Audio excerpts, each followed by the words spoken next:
Welcome, champions, to the next overview and tier list ranking featuring the newest champion. This is where we'll break down their mechanics and place them in my overall tier list for every champion in the game. And of course, I'll be covering the reworked champion as well. But before that, I have to remind those of you who might be curious. I'm streaming over on Twitch, going back through the tier list to get everything all in its place and up to date, but with your input. So go on and follow my Twitch in the description below, or to the side, wherever the hell they're putting it these days, and check in on me right now. If you're an early bird eating that worm and watching this video when I published it, I'm probably literally streaming right now. Expect to see me on Tuesday, Thursday, and Saturday, starting at 11:30 Pacific, going through the seats one day at a time. This last Tuesday was my first stream, so don't miss out on moments like these. It is too bad they nerfed Bruner's big fat dwarven kyak. More like Brother Urethra. Bunnies, flowers, unicorn, love bunnies, kitten bunnies, gingerly rainbows, joyful. For reference, I have the auto filter on TTS, and that donation was just come. Cat, get in there. Get in there. I can't use my brain. Oh, and by the way, this is what we've come up with so far, with reassessing Seed 1. I'll still be placing today's champions in my existing tier list, but we should be done with this reassessment by time the next champion releases. So we'll be using the new and improved tier list by then. Don't like what you see? Come tell me why. Like what you see? Come tell me why. Anyway, back to the main event. It's time to talk about Diana, the lawful good human monk in Seed 9, who will serve the group as a support and speed champion. She is the newest member to the old school Saturday morning squad. She is the second of the crew to join the roster, preceded by Presto. Her base attack is quite simple, attacking a random enemy with her javelin staff. Her ultimate will have her throw her staff, dealing ultimate damage 10 times to random enemies, stunning those hit for 5 seconds. If there are less than 10 enemies present, it can hit the same target multiple times. Being the acrobat that she is, she enhances her basic attack with the aptly named formation ability, Javelin Staff, where depending on her position in the formation, she will knock enemies around in different ways. If she is in the top of a column, she will knock back enemies toward the bottom of the screen a short distance, and then the enemies will target the nearest champion after being knocked back. Alternatively, if she is in the bottom of a column, she will knock them back and toward the top of the screen a short distance, and the enemies then target the nearest champion after being knocked back. When slotted in a column with only one slot, she will simply knock back the target a medium distance. And if slotted in the middle of a column, she will knock them toward the formation a short distance. Her speed comes in the form of, "We'll be right back," where she increases the speed of area transitions, which is an interesting and new unique speed mechanic to the game. This will have a hard cap, and you can see how close you are to reaching that in her equipment item levels. For those who are unfamiliar with the term transitions, it's simply the time it takes to proceed to the next area. You should also know what a quick transition is, which is something that occurs when you proceed to an area with the same background as the previous area, which loads faster and doesn't show your formation lurching forward, moving them along at a faster pace. This is important for gem farms, as you want to save as much time as possible, and why a lot of people hunt down specific adventures, like Tall Tales, for a 4-jump Briv, to optimize a run by finding the most quick transitions in an adventure as possible. And now with Diana, you can make all transitions faster to speed your team along. She also has a gathering formation ability with Electrum Chest Scavenger, where she can scavenge up to 20 Electrum chests, with the cap increased by 0.5 every day. She has a very small chance per boss killed to attain them while she is in your formation. Her affiliation seems to have a theme of gathering materials for random mechanics of the game. Presto can collect Modron pieces, she can collect Electrum chests, and while not an official member, With a specialization pick, Strongheart can be recognized as one, and originates from similar origins. And with his change not too long ago, he now collects event tokens. It will be interesting to see if this carries through the entire affiliation in the future. It will give them a unique identity and purpose if they do so. You may have noticed she has not yet offered any direct damage buffing, and that is because it is tied entirely to her 2 specialization choices. The first of which will determine who she inspires to increase their damage, choosing between those with a dexterity of 15 or higher, those with a total ability score of 78 or less, or those who are 20 years old or younger. So, you'll want your DPS to align with one of those options. That being said, not every DPS qualifies, but this covers a lot of them. Those who are left out are as follows: Gromma, Binwin, Prudence, Krond, Fen, Lucius, Jaheira, who doesn't matter because they share a seat, Yorvin, Jamila, Strix, Ariza, Azaka. If you did not hear your DPS, that means one of her specialization choices will work for you. Well, at least at the time of making this video, and unless I made a mistake. Do note though, Arkan and Crux will require their dexterity feat to qualify. The second specialization choice will be how you scale this damage buff. You will choose between either scaling it for each champion slotted in the formation who is under the effect of the chosen Inspire, or those who are not affected by it. So to best benefit from her Inspire, you either want an entire formation qualifying for the Inspire choice, or only your DPS qualifying for it. Granted, Diana will always also qualify, so it will come down to her and your DPS qualifying for it, which is also why this scaling is tuned slightly higher than the other option. This is all the more important because this scaling is both multiplicative and scaling with the pre-stack.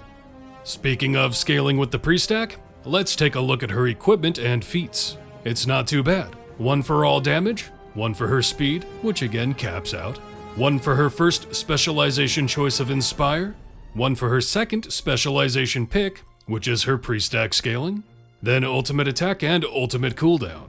I can't be mad having 2 ultimate equipment slots when we have a pre-stack to work with. Her feats are pretty standard, but you really want to keep your eyes on her keep up and quickly now, if you're using her for speed, and all of her second specialization feats for her pre-stack scaling.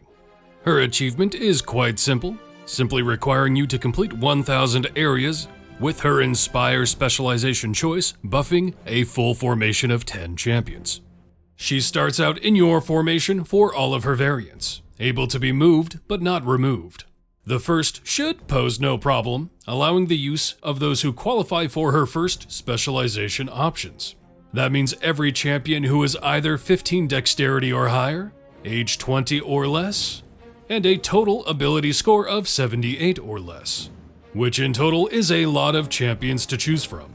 Really, this should only sting if your DPS is one of those who does not qualify for her Inspire.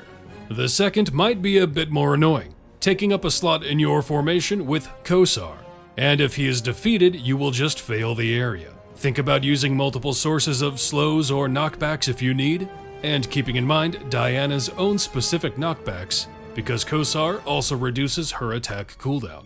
The third is akin to the first, but more restrictive. Only Diana and the youngest champion, the champion with the highest dexterity, or the champion with the lowest total stats can deal damage. So make sure your DPS fits one of those descriptions. Also, at the start of each boss area, Venger will arrive as an additional boss that needs to be defeated. Now what about her availability? She's a bit strange honestly, in that she's available for every Day 1 Trials restriction, but only available for 2 of the now 5 patrons, Mert and Elminster.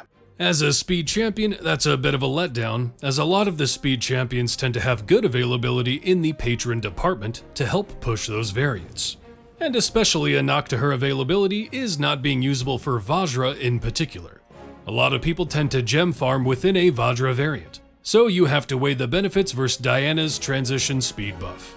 Initial impressions say Diana wins out, in my opinion. As far as where I'm putting her, between being a crowd controller with knockbacks, a unique speed mechanic, in a slot with no competing speed champions, a pre-stack scaling buff, though a bit restrictive, and unique Electrum scavenging with iffy availability, I'm putting her in A tier. And now it's time to talk about the reworked champion, Gromma the Lawful Neutral Turtle Druid in Seat 3. As with all of the reworked champions, I tend to just go over the reworks themselves instead of a full breakdown. If you want to know how she used to work directly, check out the old video where I covered her, linked in the description. As with many reworks, she largely works the same, just better numbers and some mechanical tweaks. For starters, Grandmotherly Love works slightly differently. It still buffs champion damage proportional to their age, starting out at 100%, and for every 10 years younger than 100 that champion is, the buff on them is increased by 100%, stacking multiplicatively. And keep in mind the Dark Urge does not interact with age mechanics, so he will not receive the buff at all. But she now has a new formation ability to buff it up even further, with Runnin' with the Youngins. It will be increased for each champion in the formation younger than her, stacking multiplicatively, and yes, one of her equipment slots is now dedicated to scaling this, replacing previously a self-DPS equipment slot, and it scales with the pre-stack. This brings her up to competitive numbers for flat buffing your formation. She now has 2 different specialization picks. The first is between reworked versions of the originals, between Circle of the Mountain, which is where Shades of Grey has moved, increasing the damage of neutral champions along the good-evil axis, gaining a stack for each enemy spawned, and boss and rage stacks in the current area, stacking multiplicatively and capping at 100 stacks.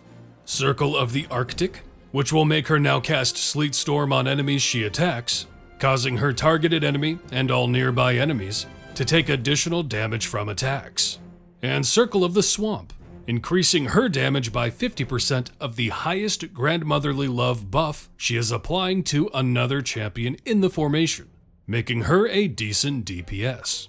The second set of options is between Stoneskin, which will increase the effect of Hardened Shell, a damage reduction against Overwhelm, and cause her to retaliate against those attacking her, causing 10 seconds worth of Bud damage against them.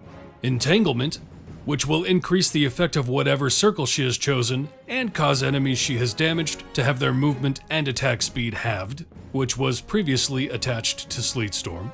And lastly, Melf's Acid Arrow, replacing her base attack with a spell of the same name, changing her into a magical attacker, and after hitting her target, making it explode, damaging the target a second time, and all nearby enemies for additional Bud damage.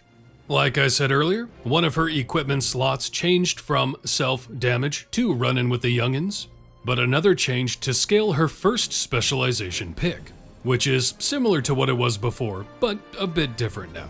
Really, she got reshuffled around and hyper-buffed numerically, pumping out some pretty good numbers. The only mechanic she has lost is Spiked Shell, which debuffed enemies when she was attacked, which has now effectively become the Bud damage, but she still is a debuffer with Circle of the Arctic. A lot like Penelope, in the spirit of re-tiering the champions, I would have moved her down based on her old kit. But she really is pretty damn good and deserves the rank she has by today's standards. A tank/support/DPS with flexibility in her role based on specialization picks that puts out some great numbers and a click debuffer. But hey, if you disagree with me, I'm going to be re-going over Seat 3 this coming Saturday. So drop in and yap at me on Twitch if you disagree, and who knows, maybe even she will get a bit of a wiggle. Oh, and as with any reworked champion during an event and their availability from now on, keep in mind they now are usable for Elminster for 3 years from that point on. So Gromma will now be accessible for that patron until the year 2027. Where she previously was not. As for the roster of the Great Modron March, and who to look out for when it comes to taking up those flex slots, there are some interesting options. Evelyn has become a solid buffer as a tank with her rework not all that long ago. Krydle is a decent buffer, but with an incredibly unique and useful tank skill of evading attacks, allowing you to succeed where you might have otherwise failed. Nordom is incredibly important if you plan on leveling Modron cores, as he directly increases how fast they level while using him. Yvondra and Nixie are almost a combo pack. If you do one, you should probably do the other, as they are in the same affiliation, and Devondra is available for any Witchlight adventure or variant, and can pull in her affiliation to be used as well. While being a good buffer, she only buffs neutral champions, but Nixie is herself a neutral DPS. So a good combo if you need to push some harder Witchlight variants. And if you're focusing the absolute adversaries, Jaheira will eventually be receiving a Ceramorphosis feat. She won't exactly fill any dire holes in their formation, but it'll still be useful having her as an option. Thanks for dropping in. Slap that like, sub, and bell. Check the description to follow me on Twitter and Twitch. And check me out there. I may very well be live right now. At any rate, the most important thing you should do is have a hell of a time out there, champion.